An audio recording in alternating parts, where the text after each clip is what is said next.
अस्सलाम वालेकुम वरहमतुल्लाहि वबरकातुहू। हम चौक और फरीना सिद्दीकी।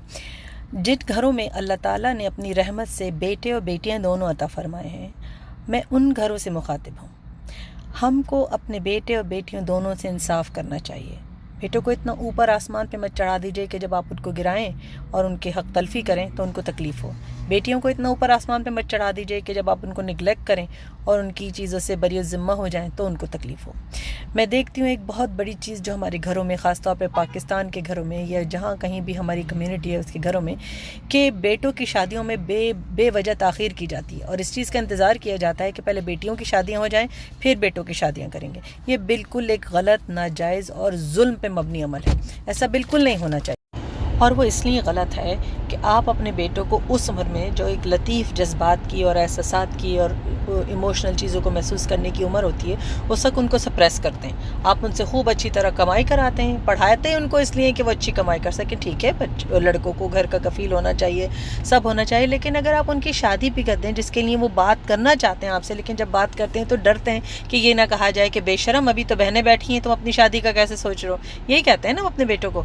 तो ये बहुत ज़्यादती की बात है। फिर उसके बाद जब वो बिल्कुल इमोशनली और मेंटली खाली हो चुके होते हैं, मशीन बन चुके होते हैं, 35-36 साल के हो चुके होते हैं, उस वक्त आप उनसे आधी उम्र की लड़कियां उनकी ज़िंदगी में ले आती हैं जो बिल्कुल उसी इमोशनल चीज़ से गुजर रहे होते हैं जो अपने बेटों से आप छीन चुके हैं। ठीक है, और वो लड़कियां अपने शौहर से वो एक्सपेक्ट करती हैं जो एक अच्छे ज़िंदगी के साथी से एक्सपेक्ट करना होता है। उनसे बराबरी की बात करना चाहती हैं, उनसे बराबरी के जज्बात की बात करना चाहती हैं, लेकिन वो जो लड़का है वो तो खाली हो चुका है जज्बाती तौर पे, तो वो उस लड़की को क्या दे सकता है। और इसीलिए शादियाँ मसलों का शिकार होती हैं। हम कब बाज आएंगे? अगर आपकी बेटी की शादी नहीं हो रही, किसी वजह से उसकी शादी नहीं हो रही है, वो शादी करना नहीं चाहती या कुछ अच्छे रिश्ते नहीं आ रहे, तो उसमें आपके बेटे का क्या कसूर है?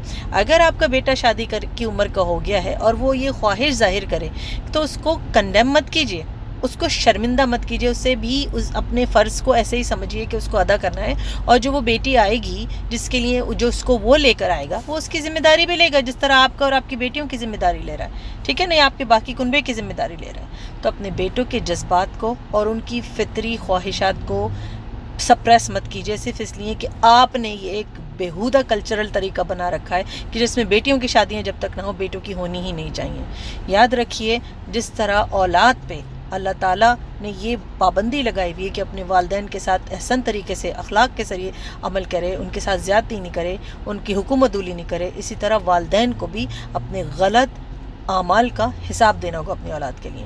बहुत अच्छे बच्चे हैं हमारे, अपनी औलाद अपनी वालिदैन के सामने बोलते नहीं हैं। बहनों की, माओं की, भाइयों की पूरी ज़िम्मेदारी और ख़िदमत गुजारी करते करते अपनी उम्र निकाल देते हैं। तो जब उनके बच्चों का वक्त आता है ना, तो वो पेरेंट नहीं, ग्रैंड पेरेंट के मोड में आ चुके होते हैं। अपने बच्चों से ना हंसते हैं, ना बोलते हैं, ना उनके साथ खेलते हैं, क्योंकि उनकी वो उम्र गुजर चुकी होती है। और वो जो उनकी बीवियाँ हैं वो चाह रही होती हैं कि वैसे करें, उनके बच्चे जो हैं तो वो चाह रहे होते हैं, लेकिन आपने तो खाली कर दिया अपने बच्चे को इमोशनली और फिज़िकली।